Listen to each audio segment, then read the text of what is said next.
ഞാൻ ഈ ബിസിനസ്സിലേക്ക് വന്നത് എന്റെ നേരെ upline leader Abdul Khader sir എന്റെ കൂടെ സേവനം ചെയ്തുകൊണ്ടിരിക്കുമ്പോൾ അവര് ഈ ബിസിനസ് മനസ്സിലാക്കി അവർ ചെയ്യാൻ തുടങ്ങി. അപ്പൊ ഞാനും അദ്ദേഹത്തെ പലപ്പോഴും എന്റെ സുഹൃത്തിനും കൂടി അദ്ദേഹത്തിന് ഞങ്ങള് എന്താവുന്ന ഒരു കച്ചവടക്കാരന്റെ രൂപത്തിൽ കളിയൊക്കെ ആയിരുന്നു. വേണ്ടാത്ത പണിക്ക് നിന്നു എന്നൊക്കെ പറഞ്ഞ് അപ്പൊ അയാള് പല പ്രാവശ്യം ഞങ്ങളെ വിളിക്കും. ഞാൻ പറഞ്ഞു നിങ്ങളോ കുടുങ്ങി, ഇനി എന്നെയും ഇതില് ചേർക്കാനോ കൊടുക്കാനോ ഞാനില്ല. ഇത് 1, 2, 3 പ്രാവശ്യമല്ല, പല വട്ടം പറഞ്ഞപ്പോ ഞാൻ ഒന്ന് മിണ്ടാതിക്കുക അതോസ്താദെ എന്ന് പറഞ്ഞു ഒഴിവാക്കി. നിങ്ങൾക്ക് എപ്പോൾ ഇത് പറയാനാ ടൈമുള്ളൂ എന്നൊക്കെ ഞാൻ ആക്രോശിച്ച് പറഞ്ഞു. പക്ഷേ അദ്ദേഹം വിട്ടില്ല. അതിനു മുമ്പ് എത്രയോ പ്രാവശ്യം പേസ്റ്റ് എടുക്കാൻ പറഞ്ഞു, എടുത്തില്ല. ഞാൻ ചോദിച്ചു, നിങ്ങൾ ഈ പേസ്റ്റ് 150 റുപ്യ വേണ്ടേ? ഞാൻ സാധാരണ ഉപയോഗിക്കുന്ന പേസ്റ്റിന് 20 റുപ്യേ ഉള്ളൂ എന്നൊക്കെ ഞാൻ പറഞ്ഞു. പക്ഷെ അദ്ദേഹം പിന്മാറുന്ന സമയത്ത് ഞാൻ എന്താക്കി, ഒരു പേസ്റ്റ് വാങ്ങി വീട്ടിൽ കൊണ്ടുവന്നപ്പോഴും അത് ഞങ്ങളൊക്കെ ഉപയോഗിച്ചു. നമ്മള് കുഞ്ഞുമക്കൾക്ക്, അതായത് പേരക്കുട്ടികൾക്ക് പല്ലുവേദന ഉണ്ടാവാറുണ്ട്. അപ്പൊ പല്ലുവേദനക്ക് നല്ലതാന്ന് ഞാൻ ഉപയോഗിച്ചോട്ടെ കുട്ടിയൊക്കെ ഉണ്ട് എന്ന് പറഞ്ഞിട്ടാണ് വാങ്ങുന്നത്. വാങ്ങിയപ്പോ അതിൽ നിന്ന് കുട്ടികളെ ഇപ്പൊ ഞാൻ ചോദിച്ചു മോളോട്, ഇപ്പൊ ഇങ്ങനെ പല്ലുവേദനക്ക് മാറ്റണ്ടോ? ഇപ്പൊ കരച്ചിലൊന്നും കാണലില്ല, പറയലില്ല എന്ന് പറഞ്ഞു. അപ്പൊ തന്നെ മനസ്സിന് സമാധാനം, തരക്കേടില്ലാന്ന് തോന്നി. ബിസിനസ് അല്ല, ഈ പേസ്റ്റ് നല്ലാന്ന് തോന്നി. അങ്ങനെ നിർബന്ധപരമായിക്കൊണ്ട് അദ്ദേഹത്തിന്റെ നിർബന്ധത്തിന് വഴങ്ങി അദ്ദേഹം ബിസിനസ് ചെയ്ത് 3-4-5 മാസം തോന്നുന്നു, ഏകദേശം അത്രയൊക്കെ ആയപ്പോഴാണ് എന്നെ മീറ്റിംഗിലേക്ക് കൊണ്ടുവന്നത്. താമരശ്ശേരി മീറ്റിംഗിലേക്ക് നിരന്തരം ക്ഷണിച്ചു. അങ്ങനെ താമരശ്ശേരി ഒരു ദിവസം അയ്യൂബ് സാറ് ഗസ്റ്റായി വന്ന സമയത്ത്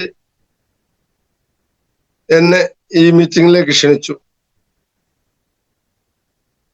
ഏതായാലും ഞാൻ പോയി അയ്യൂബ് സാറിന്റെ പ്ലാൻ പ്രസന്റേഷനൊക്കെ ഒന്ന് കണ്ടു കേട്ടു. അപ്പം എനിക്ക് ഒരു തരക്കേടില്ലാന്ന് തോന്നി. അയ്യൂബ് സാറിന്റെ സംസാരം പൊതുവെ മനുഷ്യനെ വീഴ്ത്തുന്ന രൂപത്തിലുള്ള സംസാരം നമുക്ക് പ്രത്യേകം എടുത്തു പറയേണ്ടതില്ലല്ലോ. ഏതായാലും അത് എനിക്ക് നല്ല ഇഷ്ടപ്പെട്ടു. അപ്പം സംസാരം തരക്കേടില്ല, പ്രസംഗം തരക്കേടില്ല, ഇതൊക്കെ ശരിയാ. പക്ഷെ ഞാനിത് ചെയ്യുന്നില്ല.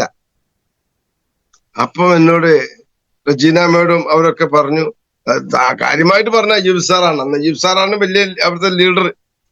അയ്യൂബ് സാർ എന്നെ പറഞ്ഞു, ഇങ്ങനെയാണൊക്കെ കുറെ പറഞ്ഞപ്പം എന്നാ ലേസം എടുക്കാം, പൈസ അല്ലല്ലോ.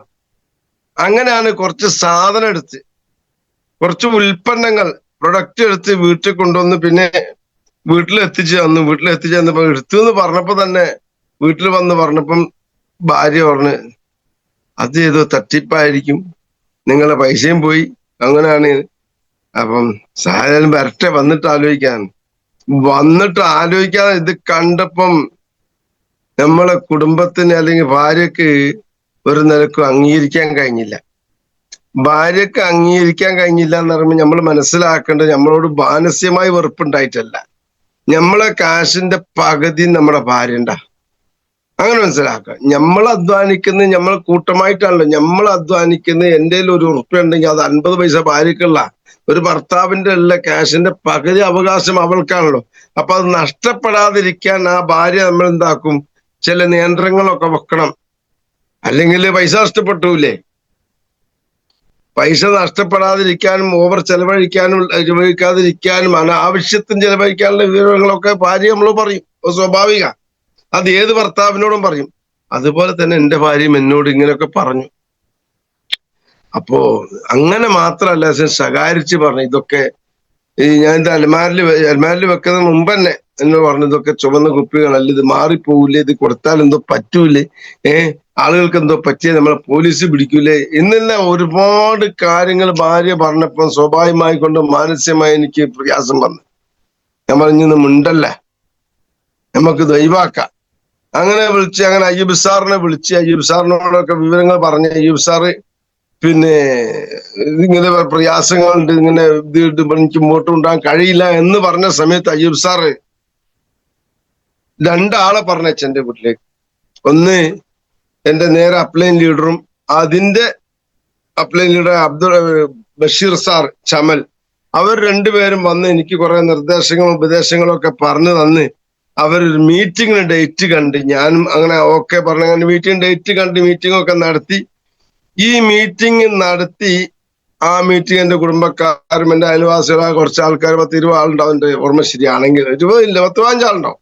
ആ മീറ്റിംഗിൽ വെച്ച് കുറച്ച് ഉൽപ്പന്നങ്ങള് അവിടെ തന്നെ സെയിലായി. അപ്പൊ എനിക്കൊരു ഉൽപ്പന്നത്തിന്റെ പേരറിയില്ല, പേസ്റ്റ് മാത്രമേ അറിയുള്ളൂ, മറ്റൊന്നും എനിക്കറിയില്ല. അങ്ങനെ ഈ ഉൽപ്പന്നം അവിടുന്ന് സെയിലായ സമയത്ത് മാനസികമായിട്ട് എനിക്കൊരു കോൺഫിഡൻസ് വന്നു, ഇത് വിൽപ്പന ചെയ്യാം. അപ്പൊ ഞാൻ ഖാദർസ്ഥാനം ചോദിച്ചു, എങ്ങനെ മോനെ വിൽക്കുക? ചെറിയൊരു അൾട്ടോ കാറുണ്ട്, ഞാൻ ഈ കാറില് അങ്ങാടി കൊണ്ട് ചന്തയിലൊക്കെ വിറ്റാൻ, അതൊക്കെ നമ്മൾ സെയിലാക്കാം എന്ന് പറഞ്ഞപ്പോ നമുക്ക് അപ്പൊ ഇതിന് സമ്മതം കിട്ടി, ഇതിങ്ങനെയും പറ്റും എന്ന് എനിക്ക് തോന്നിപ്പോയി. ഏത് ഈ അങ്ങാടിയിൽ കൊണ്ടുപോയിട്ട് ഇങ്ങനെ റോഡ് സൈഡിലൊക്കെ വെച്ച് വെക്കുന്ന രൂപമൊക്കെ മനസ്സിൽ തോന്നിപ്പോയി. കാരണം എന്തെങ്കിലും ഒരു ജോലി കിട്ടിക്കോട്ടെ. കാരണം മദ്രസ രംഗത്തും തുച്ഛമായ ശമ്പളം കിട്ടുന്ന, ഒരു മാസം അധ്വാനിച്ച 6000 റുപ്യ കിട്ടുക. അപ്പൊ അതിലൊന്നും നമുക്ക് നമ്മള് നീക്കിരിപ്പുണ്ടാവില്ല, മുമ്പോട്ട് പോകാൻ പ്രയാസമുള്ള ഒരു ഘട്ടത്തിലാണ് ഈ ബിസിനസ് എന്നോട് സൂചിപ്പിച്ചത്. അപ്പൊ തന്നെ മാനസികമായിട്ട് എന്തായി, നമുക്ക് എന്തെങ്കിലും ഒന്ന് ചെയ്യണം എന്നൊരു ആഗ്രഹം ഉണ്ടായിരുന്നു. ആ ആഗ്രഹത്തിന്റെ പുറത്താണ് അങ്ങനെ ഏറ്റെടുത്ത് അങ്ങനെ എന്താക്കി. ഇദ്ദേഹം ഖാദർ ഉസ്താദ് പറയുകയും ചെയ്തു നമുക്ക്. ഞാൻ ചോദിച്ചു, നമുക്ക് ഇത് അങ്ങാടിലൊക്കെ ഉണ്ട്, ഇങ്ങനെ വാഹനം നിർത്തിയിട്ട് അതിൽ വെച്ച് വെക്കാൻ പറ്റും, അത് നമ്മൾ ചെയ്യാം എന്നുള്ള ഒറ്റ ഇങ്ങനെ കൈയടിച്ചൊരു വർത്താനം, അത് നമ്മൾ ചെയ്യാന്ന് പറഞ്ഞു. അപ്പൊ ചെയ്യാന്ന് പറഞ്ഞ മൂപ്പര ഉദ്ദേശം എന്താന്ന് എനിക്ക് ഓർമ്മയില്ല. ഏതായാലും ഞാനത് ആന്ന് പറഞ്ഞ് ഉൽപ്പന്നമൊക്കെ വാങ്ങി വീട്ടിലെത്തി. അങ്ങനെ ഈ സംഗതിയൊക്കെ നടന്ന് ലാസ്റ്റ് മീറ്റിംഗ് നടത്തിയതിന് ശേഷം എനിക്കൊരു കോൺഫിഡൻസ് വന്നു, ചെയ്യാന്നതായിരുന്നു. അങ്ങനെ എന്താക്കി ജനങ്ങളിലേക്ക് അറിയി. എനിക്ക് മടിയൊന്നുമില്ല, എന്ത് വർക്ക് ചെയ്യുന്നതിലും മടിയില്ല, എന്ത് വർക്കും ചെയ്യാൻ. നമ്മൾ അധ്വാനിച്ച് ജീവിക്കല്ലേ, അതിനിപ്പോ ആരെ പേടിക്കാനാ? പേടി മൊത്തത്തിൽ നമുക്കില്ല, പേടിയുമില്ല, ധൈര്യമാണ് എന്ത് വിഷയത്തിലും, ബിസിനസ്സിലും അതുപോലെ തന്നെ എന്ത് വർക്കും നമ്മൾ ചെയ്യാം. ഏതായാലും ഞാൻ ഇത് ചെയ്ത് മുമ്പോട്ട് പോയി. ഇപ്പം നമ്മൾ റബ്ബിന്റെ തൗഫീഖ് കൊണ്ട് ഒരു ചെറിയ ഒരു ബിസിനസ് വോളിയം വന്നാൽ ഞാൻ ZDCയിലേക്കാണ്. നല്ല ഇപ്പൊ ഇതുവരെ കുറെ കാലത്തോളം ഞാൻ ഇത് ചെയ്യാതെ മറ്റോ ചെയ്യട്ടെ, അപ്പൊ നമുക്ക് ഇൻകം കിട്ടും എന്നൊക്കെ വിചാരിച്ചിരുന്നു. അതൊക്കെ തെറ്റിദ്ധാരണ. അങ്ങനെയൊന്നുമില്ല, അങ്ങനെ പലർക്കും ചിന്താഗതി ഉണ്ടില്ല, ഒക്കെ മാറ്റേണ്ടതുണ്ട്. നമ്മള് യഥാർത്ഥത്തിൽ ഇതിനെ ശരിക്ക് കഷ്ടപ്പെട്ട് അധ്വാനിച്ചാൽ നമുക്ക് നല്ല വിജയം ഉണ്ടാക്കാൻ പറ്റുന്ന ഒരു ബിസിനസ് ആണ് ഈ MI life style marketing global private limited company എന്ന് എനിക്ക് ബോധ്യപ്പെട്ടിട്ടുണ്ട്. ഇപ്പം ബോധ്യപ്പെട്ടതിന് ശേഷം ഞാൻ 1 വർഷം 3 മാസത്തോളായി ഞാൻ മദ്രസ അധ്യാപനം തൽക്കാലം നിർത്തിവെച്ചു. വളരെ ശക്തമായി ഏത് ടൈമിനും ഇതിനു വേണ്ടി ഞാൻ ഊണും ഉറക്കവും വെച്ച് ഏത് ടൈമിന് വിളിച്ചാലും ഉൽപ്പന്നം കൊണ്ട് കൊടുക്കും, ഏത് ടൈമിന് കൊടുക്കാനുള്ള ഉൽപ്പന്നം എന്റെ വീട്ടിലെ സ്റ്റോക്കാണ്. അപ്പൊ ശക്തമായി ഏറ്റെടുത്തിട്ട് മര്യാദയ്ക്ക് പറയുകയാണെങ്കിൽ, കൃത്യമായിട്ട് പറയുകയാണെങ്കിൽ ഫുൾ ടൈം ഏറ്റെടുത്ത് 1 വർഷം ചില്ലറ ആയിട്ടുള്ളൂ. 1 വർഷം 3 മാസം എന്ന് പറയാം. അതുവരെ ഞാനിങ്ങനെ വേണി പോകാൻ ചെയ്യാതിരിക്കും ഈ രൂപത്തിലായിരുന്നു. എന്നാലും മീറ്റിങ്ങിനും ട്രെയിനിങ്ങിനും ഒക്കെ ഞാൻ പോകാറുണ്ട്. ഏതായാലും ഇപ്പൊ ഞാൻ ഒരു ചെറിയൊരു ബിസിനസ് വോളിയം വിട്ടുകടന്നാൽ ഞാൻ ZDC ആയി. ഇൻഷാ അല്ലാഹ് അത് ഉടനെ തന്നെ പിടിക്കണം, അതിനുള്ള ശ്രമത്തിലാണ് ഞാനുള്ളത്. അപ്പൊ ഞാൻ പറഞ്ഞുകൊണ്ടിരുന്നത്, നമുക്കൊക്കെ വിജയിക്കാൻ പറ്റിയൊരു മേഖലയാണ് ഈ ബിസിനസ് എന്നുള്ളത് നമ്മൾ കൃത്യമായിട്ട് മനസ്സിലാക്കുക. ആരും കൊണ്ടൊന്നും പറ്റിച്ചല്ല, ഉൽപ്പന്നങ്ങൾ വാങ്ങിയിട്ട് നമ്മൾ ഈ ബിസിനസ്സിൽ മനസ്സോടുകൂടി കടന്നു വന്നിട്ട് വിജയിക്കണം എന്ന് ലക്ഷ്യത്തോടു കൂടി ചെയ്തവൻ, അവനക്ക് വളരെ വ്യക്തമായി കൊണ്ട് വിജയിക്കാനും ശക്തമായ ഒരു ടീമിനെ വളർത്താൻ നമുക്ക് കഴിയണം. അതാണ് നമ്മുടെ ബിസിനസ്. അപ്പൊ അതുകൊണ്ട് നമ്മളൊക്കെ എന്താക്കുക, ഇതിനേക്കാൾ ഉത്തമമായ വേറൊരു മാർഗം എന്താണെന്ന് മനുഷ്യന്, കേരള ഗവൺമെന്റ് ക്വാളിറ്റി സർട്ടിഫിക്കറ്റ് ഉള്ള ഈ ഉൽപ്പന്നം ഇത് ജനങ്ങളിലേക്ക് എത്തിച്ച് അവനവന്റെ വിഷമങ്ങൾ പ്രയാസങ്ങൾ മാറ്റിക്കൊടുക്കാന്നുള്ള സ്വാന്തന പ്രവർത്തനം കൂടിയല്ലേ നമ്മൾ മനസ്സിലാക്കേണ്ടത്. പലരും മതപരമായി എതിർക്കുന്നവര് ചെറിയ അറിയാത്തവരുണ്ട്. നമ്മൾ ഉൽപ്പന്നം കാശ് കൊടുത്ത് വാങ്ങുന്നു, അത് ചെറിയ ലാഭത്തിന് വിൽക്കുന്നു. എവിടെ തെറ്റ്? ഒരു തെറ്റും നമ്മൾ കാണുന്നില്ല. ഇത് പണ്ഡിതന്മാരോട് ചോദിച്ചിട്ടും അങ്ങനെ തെറ്റുമില്ല. പിന്നെ അറിയാത്തവര് ഏത് വസ്തുവിനെയും എതിർത്തുകൊണ്ടിരിക്കും, എക്കാലത്തും എതിർക്കും. ഒരു വസ്തുവിനെ കുറിച്ച് അറിയാത്ത ആളുകൾ മുളക് എരിവാന്നാ കുട്ടികൾ പറയാ. മുളക്, ആ മുളകിന്റെ ഗുണങ്ങളും നന്മകളും ദോഷങ്ങളും അത് മനസ്സിലാക്കി ആവശ്യത്തിന് ഉപയോഗിക്കാം. അത് ചെറിയ കുട്ടികൾക്ക് മുളക് കൊടുത്തൊക്കെ പോലെ പേടിക്കോ, കഴിക്കൂല. എരിവുള്ള ഭക്ഷണം കഴിക്കൂല. കാരണം അവർക്ക് പേടിയാ, ഇതെന്താന്ന് അറിയില്ലല്ലോ. അപ്പൊ ഇതെന്താന്ന് വെച്ചാൽ നമ്മൾക്ക് ഈ ബിസിനസിനെ കുറിച്ച് ആഴത്തിൽ മനസ്സിലാക്കി കഴിഞ്ഞാൽ, പഠിച്ചു കഴിഞ്ഞാൽ, ഇതിലേക്ക് അടുത്ത് നിന്നാൽ നമുക്കിത് വളരെ വിജയത്തിൽ കൊണ്ടുവരാൻ നമുക്ക് സാധിക്കും. ഓരോരുത്തരും സാധിക്കും. നമുക്ക് ചെറിയ ചെറിയ രൂപത്തിൽ വർക്ക് ചെയ്ത് നല്ലൊരു ടീമിനെ ക്രിയേറ്റ് ചെയ്ത് കഴിഞ്ഞാൽ നമുക്ക് വളരെയധികം വിശാലമായിക്കൊണ്ട് ആ ടീമിനെ കൂട്ടിപ്പിടിച്ച് നമുക്ക് ഫുൾ ടൈം വർക്കിന് ഇറങ്ങുകയാണെങ്കിൽ നമുക്ക് എല്ലാ ആഴ്ചകളിലും നമുക്ക് നല്ല ഇൻകം ഉണ്ടാക്കാൻ കഴിയും. അതിന് നമുക്ക് ഓരോരുത്തർക്കും സാധിക്കട്ടെ എന്ന് ആത്മാർത്ഥമായി കൊണ്ട് പ്രാർത്ഥിക്കുകയും കൂടിയാണ്. നമ്മളൊക്കെ വിജയിക്കണം, എല്ലാവർക്കും വിജയിക്കാം. നമ്മളൊക്കെ ഓരോരുത്തരെ നമുക്ക് പുതിയ ഡിസ്ട്രിബ്യൂട്ടറിലേക്ക് കടന്നു ചെന്ന് അവരെ ഐഡിയ അടിച്ച് കൂടെ വന്നവർക്ക് ബിസിനസ് ഉണ്ടായി കൊടുത്ത്, കൂടെ വന്നവർക്ക് ഇൻകം വാങ്ങിക്കൊടുത്ത് അവരെ വിജയിപ്പിച്ചെങ്കിൽ മാത്രമേ നമുക്ക് വലിയ ഇൻകം ഉണ്ടാക്കാൻ കഴിയുള്ളൂ. നമ്മളെ ഒരു ലീഡർ എന്ന് പറഞ്ഞാൽ ലീഡർ എങ്ങനെയാ? ലീഡർ ആവുന്നത് നമുക്ക് നമ്മുടെ ശേഷം 1-2 ആളുകൾ വന്നു കഴിഞ്ഞാൽ നമ്മൾ ലീഡറായി, നമ്മൾ അയാളെ നയിക്കുന്ന ലീഡറായി. അത് ഇന്ന് ബിസിനസ്സിൽ വന്ന് നാളെ നാളെ അയാൾ ലീഡറാണ്. ലീഡറായി കഴിഞ്ഞാൽ അവര് ആ കൂടെ വന്നവരെ നല്ല മയത്തോടുകൂടി, സ്നേഹത്തോടുകൂടി, പുഞ്ചിരിയോടുകൂടി സ്വീകരിക്കുകയും അവർക്ക് വേണ്ടുന്ന രൂപത്തിലുള്ള നന്മകൾ പറഞ്ഞു കൊടുക്കുക, കൂട്ടിപ്പിടിച്ചുകൊണ്ട് നല്ല നിലക്ക് ആ ടീമിനെ വളർത്തി കഴിഞ്ഞാൽ അവർക്ക് വിജയിക്കാൻ കഴിയും. ടീമിനോട് പെരുമാറേണ്ട രൂപങ്ങളൊക്കെ വളരെ ഒരുപാട് ക്ലാസ്സിൽ നിങ്ങൾ കേട്ടോ. വളരെ സൗമ്യത്തിൽ, അവരുടെ സ്നേഹത്തില് നമ്മൾ എപ്പോഴും ലീഡർ ആവുന്നു അത് മുതൽക്ക് വളരെ കണ്ടീഷൻ ആയിക്കൊണ്ട് നമ്മുടെ സ്വഭാവത്തിലോ നമ്മുടെ പ്രവർത്തനത്തിലോ നമ്മുടെ വാക്കിലോ നമ്മുടെ പെരുമാറ്റത്തിലോ ഒരു കളങ്കവും നമ്മളെ ടീമിന് ഉണ്ടാകാൻ പാടില്ല. ആ ടീമിനെ നല്ല രൂപത്തിൽ നിർത്തിക്കഴിഞ്ഞെങ്കിൽ മാത്രമേ അദ്ദേഹത്തിന് ആ ബിസിനസ്സിൽ വിജയിക്കാൻ പറ്റുള്ളൂ.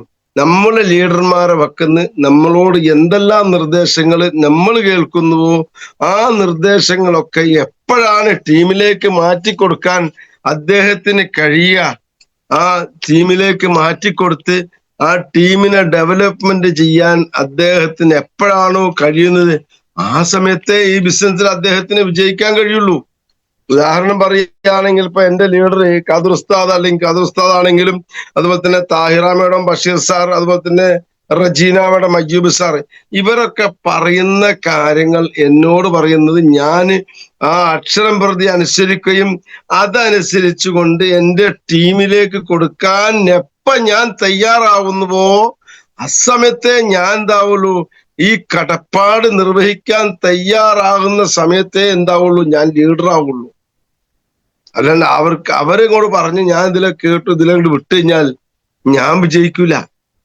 സ്വന്തം വിജയിക്കണമെങ്കിൽ നമ്മുടെ ലീഡേഴ്സിനെ ശരിക്കും അംഗീകരിക്കുകയും ലീഡേഴ്സ് പറഞ്ഞ രൂപത്തിൽ ബിസിനസ് ചെയ്യാൻ ഒരാൾ തയ്യാറാവുകയും ചെയ്താൽ അത് ആ നമ്മളെ ടീമിലേക്ക് മറിച്ച് താഴോട്ട് നമ്മളെ ടീമിലേക്ക് അങ്ങോട്ട് എത്തിക്കുകയും ചെയ്താൽ എങ്ങനെ ചെയ്തെങ്കിലേ നമുക്ക് എന്താക്കാൻ കഴിയുള്ളൂ, നമ്മളെ ടീമിനെ നിരന്തരമായി ബന്ധപ്പെട്ട് അവരെ വളർത്തിയെടുക്കാൻ നമുക്ക് കഴിയുള്ളൂ.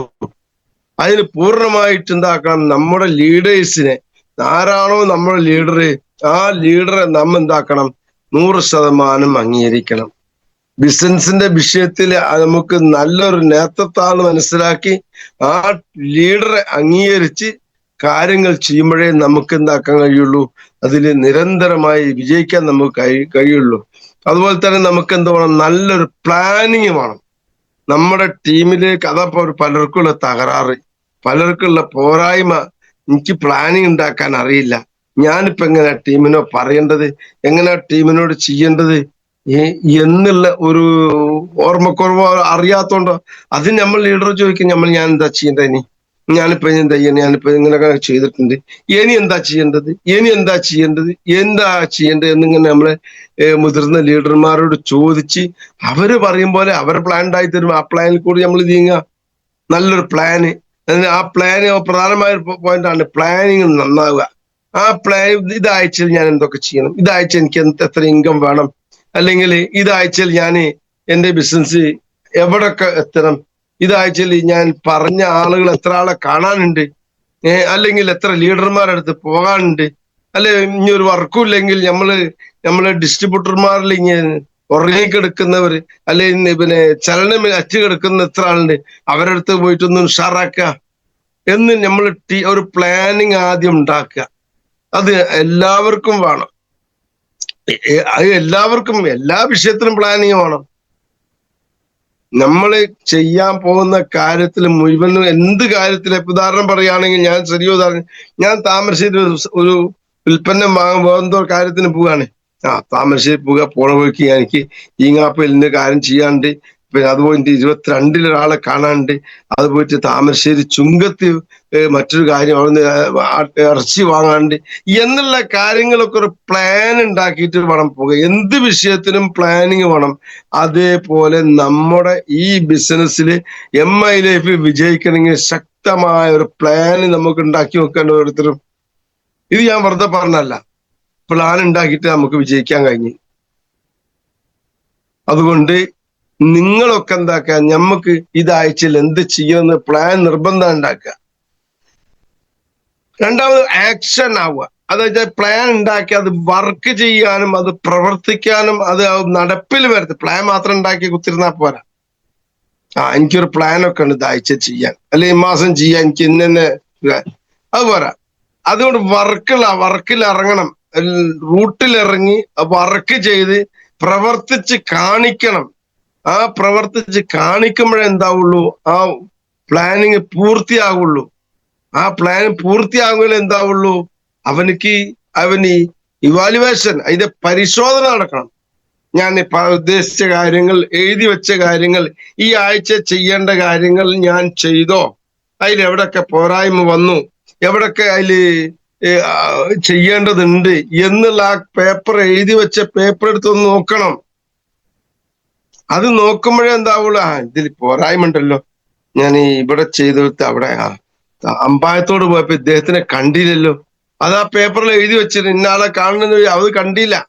ഈ പേപ്പർ ആ പ്ലാനിൽ ശരിക്ക് വളരെ വ്യക്തമായിക്കൊണ്ട് എഴുതി വെക്കുകയും അത് വ്യക്തമായി ഒരാഴ്ചയിൽ നടപ്പാക്കുകയും ചെയ്താൽ അവിടെ റിസൾട്ട് കിട്ടും.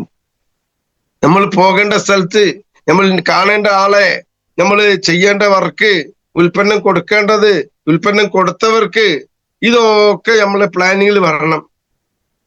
ഉൽപ്പന്നം കൊടുത്തവർക്ക് റിസൾട്ട് ഉണ്ടോ, അവരെ ഫോളോ അപ്പ് ചെയ്തോ, ഇതെല്ലാം നമ്മുടെ ഒരു ആഴ്ചത്തെ ഓരോ ആഴ്ചയിലും പുതിയ പുതിയ പ്ലാനിങ്ങും അതിന്റെ ആക്ഷനും അതിന്റെ ഇവാലുവേഷനും ഇതൊക്കെ മൂന്നും കൂടി ആവുമ്പോഴേ എന്താക്കാൻ കഴിയുള്ളൂ, അവന് ടീം വർക്ക് വിജയിപ്പിച്ചെടുക്കാൻ കഴിയുള്ളൂ, അയാൾക്ക് ഇൻകം കിട്ടാൻ കഴിയുള്ളൂ. അയാളെ താഴോട്ടുള്ള അയാളെ ടീമിൽ ഇറങ്ങി വന്ന ആളുകൾക്ക് ഇൻകം വാങ്ങിക്കൊടുക്കാൻ, ഇന്ന ആൾക്ക് ഇന്ന ഇൻകം കിട്ടണം, എന്റെ ടീമിൽ ബ്രോൺസിന് ഇത്ര ഉറുപ്പ്യ ഉണ്ടാവണം, സിൽവറിന് ഇത്ര ഉറുപ്പ്യ ഉണ്ടാവണം, അതിന് അവരുടെ അടുത്ത് പോകണം, അവർക്ക് ബിസിനസ് ഉണ്ടായി പറഞ്ഞു കൊടുക്കണം. ഈ കാര്യങ്ങൾ മുറ പോലെ ഒരാൾ ചെയ്യുന്നുണ്ടോ എങ്കിൽ മാത്രമേ അദ്ദേഹത്തിന് ഈ ബിസിനസ്സിൽ വളരെ വ്യക്തമായി കൊണ്ട് പ്രയാസമല്ലാണ്ട് നല്ല വേഗത്തിൽ കടന്നു പോകാൻ കഴിയുള്ളൂ. ഇതൊന്നും നമുക്ക് ആദ്യം മനസ്സിലായില്ല. നമ്മൾ ആദ്യം മനസ്സിലാക്കിയ നേരെ അതിന്റെ ഓപ്പോസിറ്റാ. നമ്മൾ ഓപ്പോസിറ്റ് മനസ്സിലാക്കിയാൽ നടക്കൂല. ഇതിന്റെ ശരിയായ വശം ഇതാണ്. ആ ശരിയായ വശം ഇതാണ് നമ്മൾ ലീഡർമാർ പഠിപ്പിക്കുന്നത്. ആ ശരിയായ വശത്ത് കൂടി നമ്മൾ ചിന്തിക്കുമ്പോഴേ നമുക്ക് എന്താക്കാൻ കഴിയുള്ളൂ, വിജയിക്കാൻ കഴിയുള്ളൂ. അതല്ലാതെ എനിക്ക് ടീമുണ്ട്, അത് ലീഡർ നോക്കും, ലീഡർ നോക്കിയിട്ട് അവിടെ എന്താക്കുക, ലീഡർ അയാളെ വിളിച്ചോളൂ, ഞാൻ വിളിച്ചോളന്നില്ല, മറ്റോൻ വിളിക്കട്ടെ, എന്റെ ലീഡർ വിളിക്കട്ടെ, താഹിറ മേഡം വിളിക്കട്ടെ, ഖാദർ ഉസ്താദ് വിളിക്കട്ടെ എന്ന് വിചാരിച്ച ഒരാളും നിൽക്കേണ്ടേ ഇല്ല. അവനവന്റെ ടീമിനെ അവനവൻ വളർത്താനുള്ള ശ്രമം നടത്തുക. അങ്ങനെ നമ്മളല്ലേ ഇൻകം ഉണ്ടായി കൊടുക്കാൻ കഴിയുള്ളവർക്ക്. അതല്ല നമ്മൾ ലീഡർമാർ നോക്കട്ടെ, അല്ലെങ്കിൽ ലീഡർമാർ എന്നെ വിളിക്കട്ടെ, ലീഡർമാർ എന്നോട് പറയട്ടെ എന്നിട്ട് ഞാൻ ചെയ്യാം, അതൊന്നും കണക്കാക്കാതെ സ്വന്തമായി കൊണ്ട് തീരുമാനമെടുത്ത് സ്വന്തമായി പ്ലാൻ ഉണ്ടാക്കി സ്വന്തമായി നമ്മൾ ഡിസ്ട്രിബ്യൂട്ടറിലേക്ക് ഇറങ്ങി ചെല്ലുമ്പോഴേ എന്താക്കാൻ കഴിയുള്ളൂ, ഈ ബിസിനസ്സിൽ പൂർണ്ണമായിട്ട് ഒരാൾക്ക് വിജയിക്കാൻ കഴിയുള്ളൂ, അതിൽ സംശയമില്ല. പലരും അല്ലെ ഇതിന്റെ മറുഭാഗം ചിന്തിക്കുന്നവരുണ്ട്. മറുഭാഗം ചിന്തിച്ചിരിക്കൽ മാത്രമേ ഉണ്ടാവുള്ളൂ. ആ ആഴ്ചയിൽ ഇൻകം ഉണ്ടാവില്ല. ആ ആഴ്ചയിൽ ഇൻകം ഉണ്ടാവണമെങ്കിൽ എന്താക്കണം, എല്ലാ ആഴ്ചയിലും ഇൻകം ഉണ്ടാക്കണമെങ്കിൽ എല്ലാ ആഴ്ചയിലും ബിസിനസ്, അവനവന്റെ ബിസിനസ് ഉണ്ടാക്കിയെടുക്കണം. ഉണ്ടാക്കാനുള്ള ശ്രമം നമ്മൾ നടത്തണം. പുതിയ പുതിയ ടീമിലേക്ക് ദിവസം ഇറങ്ങണം. രാവിലെ ഇപ്പൊ ഞാൻ ഈ മദ്രസ നിർത്തിയതിന് ശേഷം ഞാൻ മിക്ക ദിവസങ്ങളും എന്താക്കും, രാവിലെ വർക്കൻ എഴുതും, ടീമിന്റെ അടുത്ത് പോവും, പഴയ ടീമിന്റെ അടുത്ത് പോവും, പുതിയ ടീമിലേക്ക് പോകും. ഇതൊക്കെ ചെയ്ത് വർക്ക് ചെയ്യുന്നുണ്ട്. ഇൻഷാ അല്ലാഹ് തുടർച്ചയായിക്കൊണ്ട് എല്ലാ ആഴ്ചയിലും ഇൻകം എന്റെ ഫോണിലേക്ക് എത്തുന്നുണ്ട്. ഈ ഒരു സന്തോഷ വാർത്ത നിങ്ങൾ അറിയിക്കാൻ നിങ്ങളൊക്കെ എന്താക്കണം, കഴിവിന്റെ പരമാവധി നമ്മൾ ടീമിലേക്ക് ഇറങ്ങി വർക്ക് ചെയ്ത് നമുക്ക് ഇൻകം ഉണ്ടാക്കിയെടുക്കാൻ കഴിയണം. അതുപോലെ തന്നെ ടീമിലേക്ക് ഇറങ്ങിയിട്ട് നമ്മൾ ഹോം മീറ്റിംഗ് നടത്തണം. ഹോം മീറ്റിംഗ് എവിടെ നടത്താനുള്ളത്? പലരും ഹോം മീറ്റിംഗ് എന്ന് പറയുമ്പോൾ തലവേദന എടുക്കും. പലർക്കും തലവേദന എടുക്കണം. നല്ല നിലക്ക് ഹോം മീറ്റിംഗ് നമ്മൾ 4 ആളെ വിളിച്ച്, ഹോം മീറ്റിംഗ് എന്നൊന്നും ഇംഗ്ലീഷ് പറയണ്ട, നമുക്ക് 4-5 ആളെ വിളിച്ച് നമുക്കൊന്ന് പറഞ്ഞു കൊടുക്കാം, ഏതാണ്ട് ടീമിലുള്ള ആളെ ഇന്ന ആളെ വിളിക്കാം, അവിടുത്തെ താത്തനെ വിളിക്കുക, ഇവിടുത്തെ കൈനെ വിളിക്കാൻ എന്ന് പറഞ്ഞൊരു 4 ആളെ വിളിച്ച് നമുക്ക് ചില കാര്യങ്ങൾ പറഞ്ഞു കൊടുക്കാം. ആ പറഞ്ഞു കൊടുക്കുന്ന ലീഡർ ഹോം മീറ്റിംഗ് പോലെ ആക്കിയാൽ പോരെ? അല്ലെ ഒരു ചെറിയൊരു ലീഡറെ വിളിക്കുക, ചെറിയ ലീഡറെ, വലിയ ലീഡറെ വിളിക്കാതെ അതൊരു ഹോം മീറ്റിംഗ്. ലീഡർക്ക് സംസാരിച്ച് പഠിക്കുകയും ചെയ്യാം, നമുക്കത് കേൾക്കുകയും ചെയ്യാം, നമുക്ക് ആ കൂട്ടത്തിൽ ഒരു ബിസിനസ് കിട്ടുകയും ചെയ്യും. ഈ രൂപത്തിൽ മെല്ലെ എന്താക്കുക, ചെറിയൊരു ഹോം മീറ്റിംഗ് നടത്തുക. ഈ ഹോം മീറ്റിംഗ് നമ്മൾ എപ്പോഴും ലീഡർമാർക്ക് എന്താക്കുക, ഒരു 4-5 ആളെ 10 ആളെ കഴിവിന്റെ പരമാവധി ചുരുങ്ങിയ ആളായിക്കോട്ടെ, ചുരുങ്ങിയ ആളെ ഒരുമിച്ച് കൂട്ടി നമ്മളെ വീട്ടിൽ വെച്ച് കൊടുക്കാനുള്ള ഒരു തയ്യാറെടുപ്പ് ഉണ്ടാക്കാം. അതുപോലെ തന്നെ ആ ഹോം മീറ്റിംഗ് നമുക്ക് ഡിസ്ട്രിബ്യൂട്ടർ മീറ്റിംഗ് വിളിക്കാം. നമ്മുടെ ടീമിൽ എന്താക്കാം, നമ്മൾ ഡിസ്ട്രിബ്യൂട്ടർമാരെ മൊത്തത്തിൽ വിളിച്ചിട്ട് ഒരു ഒഴിഞ്ഞ സ്ഥലത്ത് വലിയ ചെലവില്ലാത്ത രൂപത്തിൽ, അവരോട് കാശ് വാങ്ങാത്ത രൂപത്തിൽ നമുക്ക് എന്താക്കാം, ഒരു മീറ്റിംഗ് കൊടുക്കുക. അത് നമ്മൾ തന്നെ കൊടുത്താൽ മതി. അവരോട് പറഞ്ഞു കൊടുക്കുക, നമ്മൾ തന്നെ നല്ലൊരു മീറ്റിംഗ് അവർക്ക് കൊടുക്കുക. നമ്മളെ കൊണ്ട് കഴിവിന്റെ പരമാവധി നമുക്ക് എങ്ങനെ പറഞ്ഞു കൊടുക്കാൻ പറ്റും ആ രൂപത്തിൽ അവർക്ക് നല്ല രൂപത്തിൽ ഒരു മീറ്റിംഗ് കൊടുക്കുക, ഡിസ്ട്രിബ്യൂട്ടർ മീറ്റിംഗ് കൊടുക്കുക. അത് മാത്രല്ല, ടീമിനെ സിസ്റ്റത്തിൽ കൊണ്ടുവരാൻ കഴിയണം. ടീമിനെ സിസ്റ്റത്തിൽ നയിച്ചു കൊണ്ടുപോകാൻ എല്ലാ ടൈമിനും ഓരോരുത്തരെയും ബന്ധപ്പെടാനുള്ള ഒരു കഴിവുണ്ടാക്കിയെടുക്കണം. സ്വന്തമായിക്കൊണ്ട് നമ്മളെ ടീമിനെ നയിച്ചു പോകാനുള്ള കഴിവ് നമ്മൾ ഉണ്ടാക്കിയെടുക്കൽ നിർബന്ധ. അങ്ങനെ നമ്മളെ ഫാസ്റ്റ് ആയിട്ട് നമുക്ക് ടീം വളരുള്ളൂ. ഫാസ്റ്റ് ആയിട്ട് ടീം വളർന്നെങ്കിലേ എന്താവുള്ളൂ, ഫാസ്റ്റ് ആയിട്ട് ഇൻകം നമുക്ക് ഉണ്ടാവുള്ളൂ. എന്നാൽ ഇങ്ങനെ ആവണമെങ്കിൽ ചില കാര്യങ്ങൾ നമ്മൾ ശ്രദ്ധിക്കണം. ഇങ്ങനെ ഫാസ്റ്റ് ആയിട്ട് നമ്മുടെ ടീം വളരണമെങ്കിൽ ചില കാര്യങ്ങൾ നമ്മൾ ശ്രദ്ധിക്കണം. അല്പം ഒരു 5 കാര്യം ഞാൻ പറയാൻ ആഗ്രഹിക്കുന്നു. നല്ല വ്യക്തത ഉണ്ടായിരിക്കണം, ക്ലാരിറ്റി. ഇത് നമുക്ക് അത്യാവശ്യമാണ്. ക്ലാരിറ്റി എന്ന് പറഞ്ഞാൽ നമ്മൾ പറയുന്ന കാര്യത്തിലും ചെയ്യുന്ന കാര്യത്തിലും നമ്മൾ ചെയ്യാൻ പോകുന്ന കാര്യത്തിലും ഒക്കെ നല്ലൊരു വ്യക്തത നമുക്ക് ഉണ്ടാവണം. ക്ലാരിറ്റി ഉണ്ടെങ്കിൽ എന്താവുള്ളൂ, ഈ പദ്ധതി വിജയിക്കുള്ളൂ.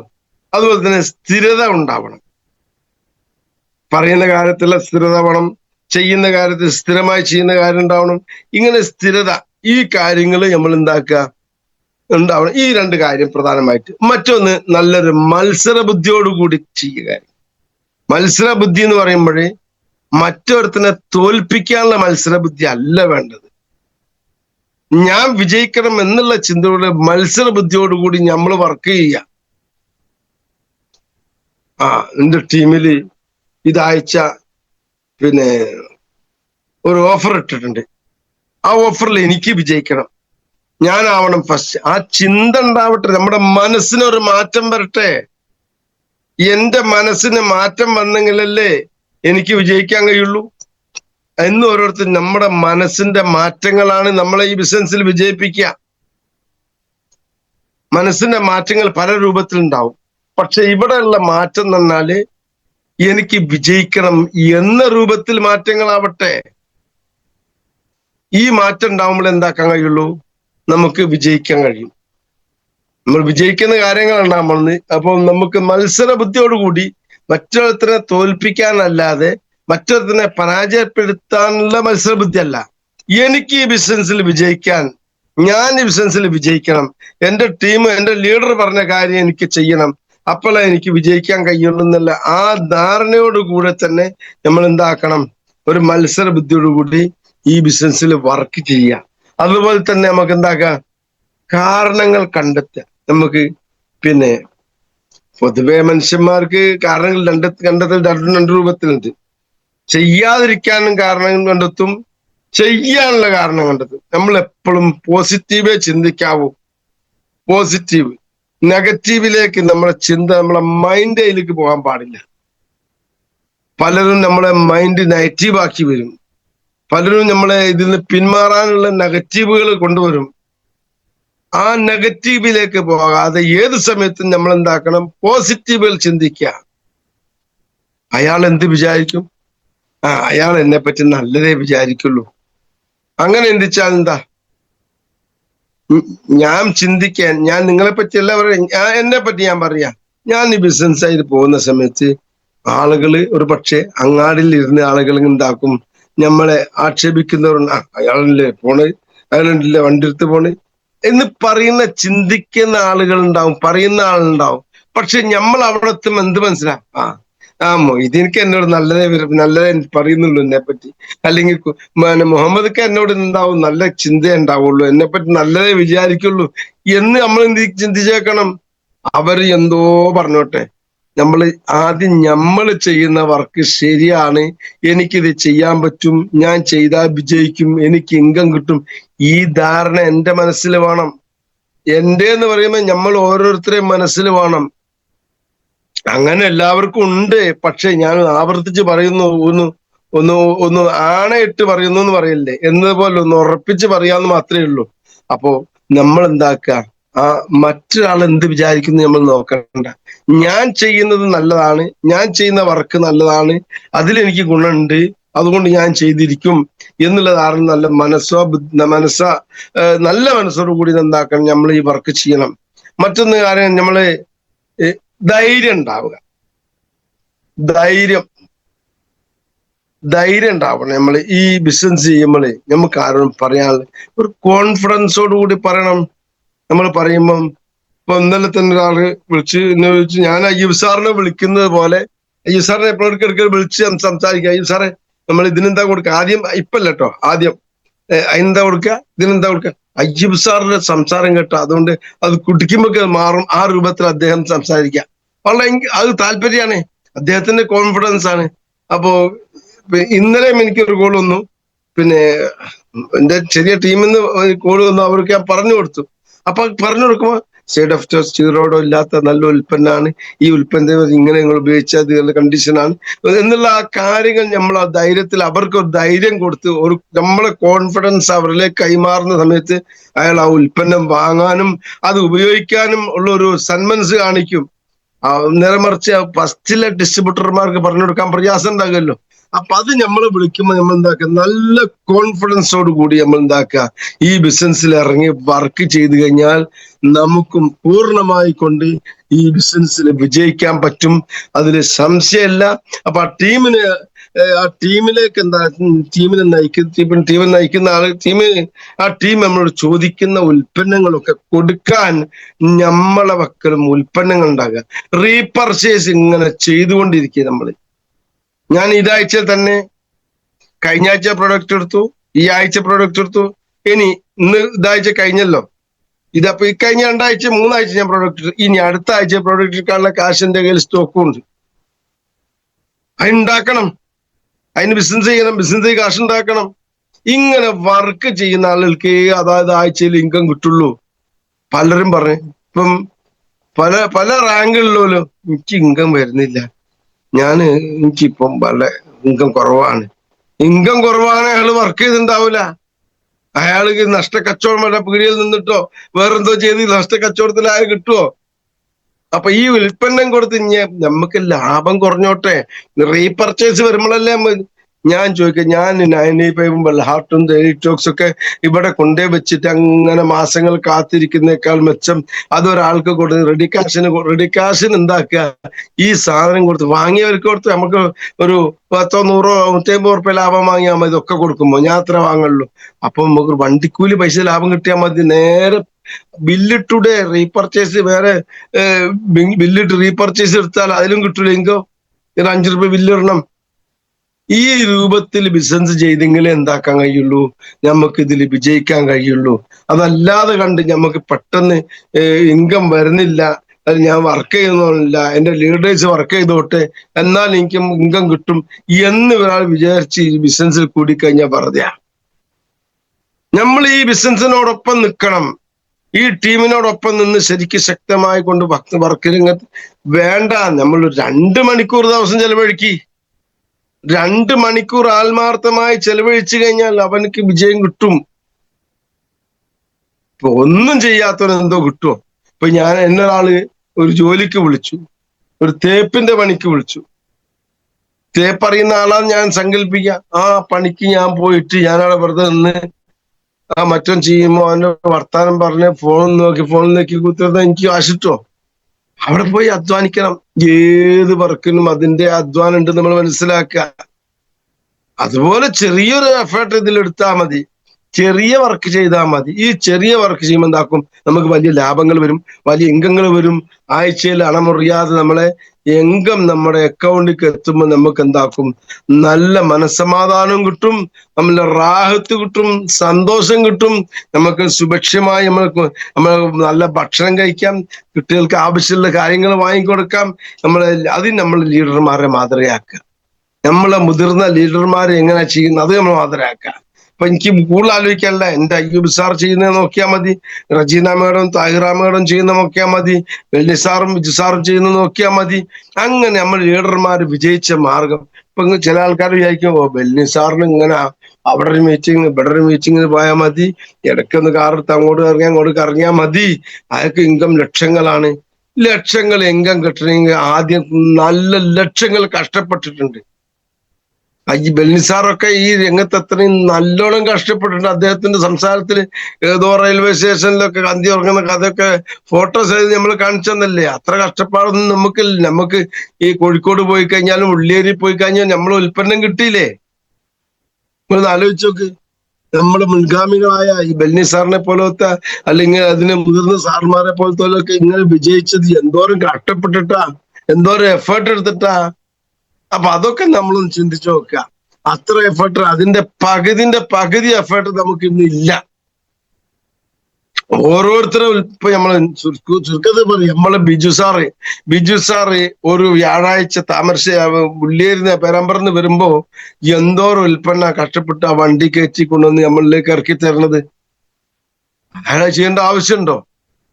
ബിജു സാറിന് അതിന്റെ ആവശ്യം, നമ്മൾ ഉൽപ്പന്നം ബില്ലിട്ടെ നമ്മൾ പോയി എടുത്താൽ പോരെ. പക്ഷെ അത് അദ്ദേഹം നമ്മളോട് സഹതാപം കൊണ്ടും നമ്മളെ ടീം വളരണം എന്നുള്ള ആ ചിന്താഗതിയോടുകൂടി അദ്ദേഹം ചെയ്യാണ്. അത് നമ്മൾ ഏത് ലീഡർമാരും ചെയ്യുന്നുണ്ട്. അപ്പൊ അതൊക്കെ അതിൽ ചെയ്യുന്ന ലീഡർമാർ ചെയ്യുന്ന എഫേർട്ടുകളാണ്. അതൊക്കെ നാം കണ്ടില്ലെന്ന് അടിക്കരുത്. നമ്മൾ എന്താക്കണം, അതിലൊക്കെ ആത്മാർത്ഥമായിക്കൊണ്ട് വർക്ക് ചെയ്യണം. വർക്ക് ചെയ്ത് നമുക്ക് നല്ല വിജയം കിട്ടും.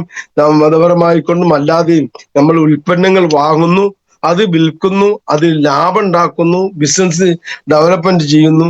ചുരുക്കത്തിൽ ഇത്ര ചിന്തിച്ചാൽ മതി. ചില ആളുകൾ ചോദിക്കും, നിങ്ങൾക്ക് വെറുതെ കാശ് കിട്ടല്ലേ, വെറുതെ പണം കിട്ടല്ലേ, ആരാം അധ്വാനിച്ച് നിങ്ങൾക്ക് കിട്ടല്ലേ? ഞാൻ ചോദിക്കുന്ന ഒറ്റ ചോദ്യം ചോദിക്കാൻ ആഗ്രഹിക്കുകയാണ്. ഇപ്പൊ എന്റെ മുമ്പിൽ ഇരിക്കുന്ന ബഷീർ സാറ്. ബഷീർ സാറിന്റെ കടയിൽ എന്നെ ജോലിക്ക് നിർത്തി. ബഷീർ സാറ് കടയിൽ ജോലി ചെയ്യുന്ന സമയത്ത് 5000 റുപ്യ കച്ചവടം കിട്ടിയിട്ടുള്ളൂ. പക്ഷെ എന്നെ നിർത്തിയ സമയത്ത് ഞാൻ അതില് ബിസിനസ് ചെയ്ത് എന്റെ ട്രിക്ക് പ്രകാരത്തിൽ കസ്റ്റമറോട് ഞാൻ നല്ല ലോകത്തില്, സ്നേഹത്തില്, സന്തോഷത്തില്, ചിരിച്ചുകൊണ്ട് ഞാൻ പെരുമാറിയ സമയത്ത് വീണ്ടും വീണ്ടും കസ്റ്റമർ വന്നു. ഞാൻ വന്ന അതേ മാസം 5000 റുപ്യ അല്ലെ അതേ ദിവസം 5000 റുപ്യ ദിവസം അധികം ഉണ്ടായി കഴിഞ്ഞാൽ അപ്പൊ 10000 റുപ്യന്റെ കച്ചവടമായി. ദിവസം 10000 റുപ്യന്റെ കച്ചവടം നിൽക്കുമ്പോ ഞാൻ വൈകുന്നേരം കട പൂട്ടി പോകുമ്പം വണ്ടിക്കൂലിക്ക് ഒരു 200 നിങ്ങൾ പെട്രോളിന്റെ പൈസ എടുത്തോ എന്ന് നമുക്ക് തരാൻ അയാൾക്ക് തോന്നുകയും ചെയ്യും, ബഷീർ സാറിന് തോന്നുകയും ചെയ്യും. അല്ലെ സലാഹുദ്ദീൻ സാർ? അങ്ങനെ അയാൾ തരുന്ന ഒരു 200 റുപ്യ നമുക്ക് വാങ്ങാം, അല്ലെങ്കിൽ അയാൾ തരുന്ന എന്താണോ സമ്മാനമായി തരുന്നത് നമുക്ക് സ്വീകരിക്കാം. അത്രേ നമ്മൾ കമ്പനി നമുക്ക് തരുന്നുള്ളൂ. ആ സമ്മാനമായി വരുന്നത് നമുക്ക് നമ്മൾ കൂടുതൽ എഫേർട്ട് എടുക്കുമ്പോൾ സമ്മാനമായി നമുക്ക് കമ്പനി തരുന്ന നമുക്ക് സ്വീകരിക്കാം. അതിനൊരു കുഴപ്പമില്ല. അത് ഏത് കമ്പനിയും സ്വീകരിക്കാം. അത്രേ നമുക്കുള്ളൂ. അപ്പൊ അതുകൊണ്ട് നമ്മളൊക്കെ ഈ ബിസിനസ്സിൽ ആത്മാർത്ഥമായി ഏറ്റെടുക്കുകയും ആത്മാർത്ഥമായി ബിസിനസ് ചെയ്യാനുള്ള ശ്രമം നമ്മുടെ ഓരോ ഭാഗത്തുനിന്നുണ്ടാവുകയും ചെയ്യണമെന്ന് ഞാൻ ഒരിക്കൽ കൂടി നിങ്ങളെ വളരെ സന്തോഷത്തോടെ അറിയിക്കുകയാണ്. മറ്റൊരു കാര്യം ഞാൻ പറയാനുള്ളത്, ഇതൊരു ബോസ് ഇല്ലാത്ത, ഇപ്പൊ ഞാൻ ഉദാഹരണം പറയാം, നമ്മൾ ഏത് കമ്പനിയിൽ വർക്ക് ചെയ്യുകയാണെങ്കിലും, നമ്മളൊരു ഏതെങ്കിലും ഒരു സ്ഥാപനത്തിൽ വർക്ക് ചെയ്യുകയാണെങ്കിലും, നമ്മളെ ആ വർക്ക് ചെയ്യുന്നവനെ ശ്രദ്ധിക്കാൻ അതിന്റെ മേൽഭാഗത്ത് 4, 5, 6, 7 ആളുകൾ ഉണ്ടാവും. അത് കഴിഞ്ഞിട്ടോ ഇവിടെ ഞാൻ പോയി വരുമ്പോ ഇത്ര കാര്യങ്ങളൊക്കെ പുള്ളി എത്തി റെഡിയാക്കണം എന്ന് പറഞ്ഞ് നമ്മളെ മേളില് നമ്മളെ ബോസായിട്ട് നിൽക്കാൻ പലരും ഉണ്ടാവും ഒരു കമ്പനിയിലൊക്കെ ആണെങ്കിൽ. നേരെ മറിച്ച് നമ്മള് ഓരോ വ്യക്തിന്റെ വീട്ടിൽ പണിക്ക് പോകുമ്പോൾ ആ വ്യക്തി പറയും, ഞാൻ വരുമ്പോ നിങ്ങൾ ഇത്ര സ്ഥലത്ത് വൈദ്യുതാമം തീർക്കണം എന്ന് പറഞ്ഞു പോകും. അപ്പൊ ഇതില് ഒരു ബോസ് ഇല്ല. ഇതിലെ ബോസ് നമ്മളാ. ഈ ബിസിനസ്സിലെ ബോസ് നമ്മളാണ്. നമ്മളെ സ്വപ്നങ്ങൾ നിറവേറണമെങ്കിൽ, നമ്മളെ സ്വപ്നങ്ങൾ പൂവണിയണമെങ്കിൽ നമ്മൾ എന്താക്കണം? ഓരോരുത്തരും എഫേർട്ട് എടുത്തുകൊണ്ട് ഈ ബിസിനസ് ചെയ്താൽ നമുക്ക് വളരെ വിജയം കിട്ടും. പിന്നെ സമയത്തിന്റെ മൂല്യം നമ്മൾ മനസ്സിലാക്കണം. സമയം, അതുപോലെ തന്നെ സമയത്തിന്റെ മൂല്യം മനസ്സിലാക്കി ഇന്നൊരു ദിവസം കഴിഞ്ഞാൽ അത് കഴിഞ്ഞ് നാളെ ഇത് കിട്ടൂല. അങ്ങനെ കഴിഞ്ഞ ഒരുപാട് ദിവസം എനിക്ക് കഴിഞ്ഞു പോയിട്ടുണ്ട്. നാളെ ചെയ്യാം, നാളെ ഇന്നിപ്പോ ഇവിടേക്ക് പോകാനാ. അത് എന്താ കാരണം? അങ്ങനെ വരാനുള്ള കാരണം എന്താണെന്ന് അറിയോ? പ്ലാനിങ്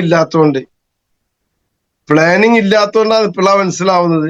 അപ്പൊ അതുകൊണ്ട് പ്ലാനിങ്ങോട് കൂടി നമ്മൾ എന്താക്കുക, ഓരോ ദിവസം ചെയ്യേണ്ട കാര്യങ്ങൾ അന്നന്ന് പുസ്തകത്തിൽ എഴുതി വെച്ച് ശരിക്കും വർക്ക് ചെയ്യുക.